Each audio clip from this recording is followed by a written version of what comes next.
बिस्मिल्लाहिर्रहमानिर्रहीम। अस्सलाम वालेकुम। उम्मीद है आप सब ठीक ठाक होंगे और खैरियत से होंगे।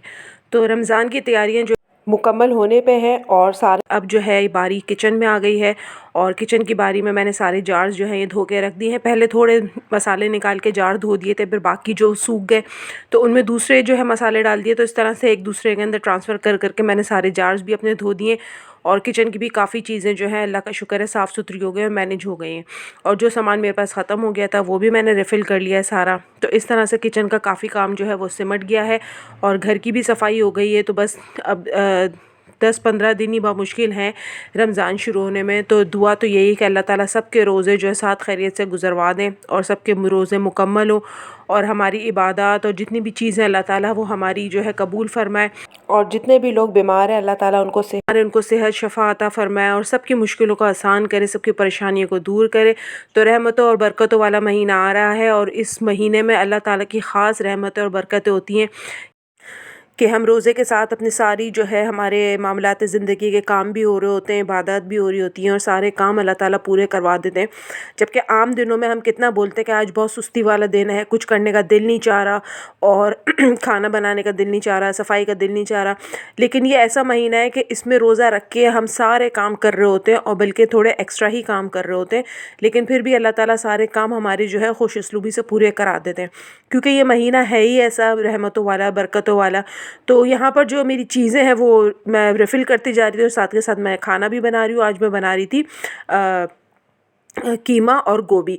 ख़ैर बच्चों के लिए तो मैंने ये पोटैटो वेजीज़ काटे थे कि उनको ये बना के दे दूँगी, क्योंकि रात में मैंने बनाया था मटर पुलाव, तो उसके साथ मैंने पोटैटो कटलेट्स बना दिए थे। लेकिन बच्चों को ये था कि आपने वेजीज़ क्यों नहीं बना के दिए, तो मैंने कहा चलो स्कूल से आएँगे तो इनको मैं मटर पुलाव के साथ वेजीज़ बना के दे दूँगी। और रात के खाने के लिए मैं बना रही थी कीमा और गोभी। तो बस रमज़ान से पहले सारी चीज़ें प्रॉपर मैनेज हो जाएँ, ऑर्गेनाइज़ हो जाएँ तो ज़िंदगी आसान हो जाती है और फिर टेंशन नहीं होती है।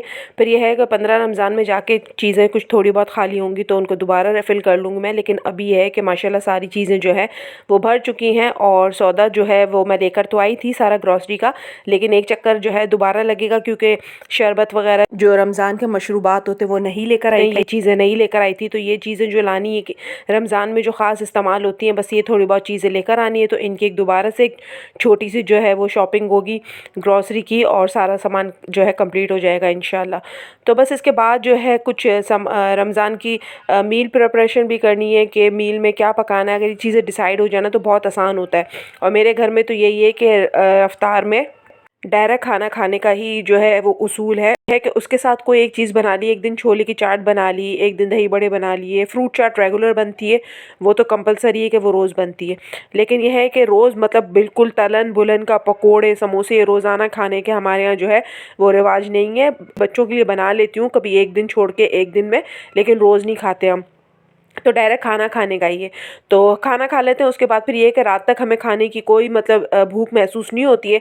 थोड़ा बहुत अगर जो रखा हुआ होता है वही खा पी के जो है हम कर लेते हैं। फिर सहरी में ये है कि दोबारा अच्छा सा एहतमाम होता है, तो सहरी में दोबारा फिर जो है जो सालन होता है, रोटी दही और इसी तरह की जो सारी चीज़ होती है तो इसी इस्तेमाल करते हैं।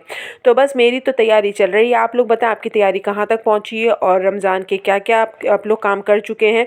बस दुआ तो यही है कि अल्लाह पाक सबके लिए जो है रहमतों का महीना है, तो रहमतों और बरकतों वाला महीना जो है हम सबको रास आए और हमें खुशी मिले इस महीने से।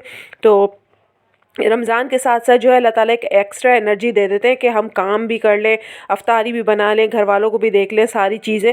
तो बस आज का दिन जो है बड़ा मसरूफ़ था। और जिस तरह से रमज़ान का भी इंतज़ार कर रहे हैं कि 10-15 दिन बाकी हैं, इसी तरह से रमज़ान आएंगे और फ़ौरन से एक महीना पूरा भी हो जाएगा और हम ईद कर रहे होंगे।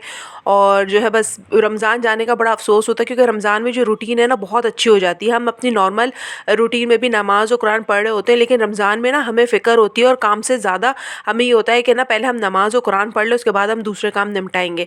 तो ये जो है ना बड़ी एक अच्छी इस महीने जो है ना लाइफ में चेंजिंग आ जाती है और जो है ना बड़ी गौर व फिक्र के साथ नमाज़ कुरान की फ़िक्र और सबसे पहले अव्वल वक्त में पढ़ने का जो है ना वो रहता है इसके अंदर। तो खैर बहरहाल यहाँ पे सारे काम मेरे हो चुके थे। अब हम लोग आ गए थे ज़रा बाहर, सैर करने निकले थे। बच्चों ने कहा कि चले थोड़ा सा चक्कर लगा कर आते हैं, रात का वक्त है, तकरीबन 9 साढ़े 9 बजे का टाइम था।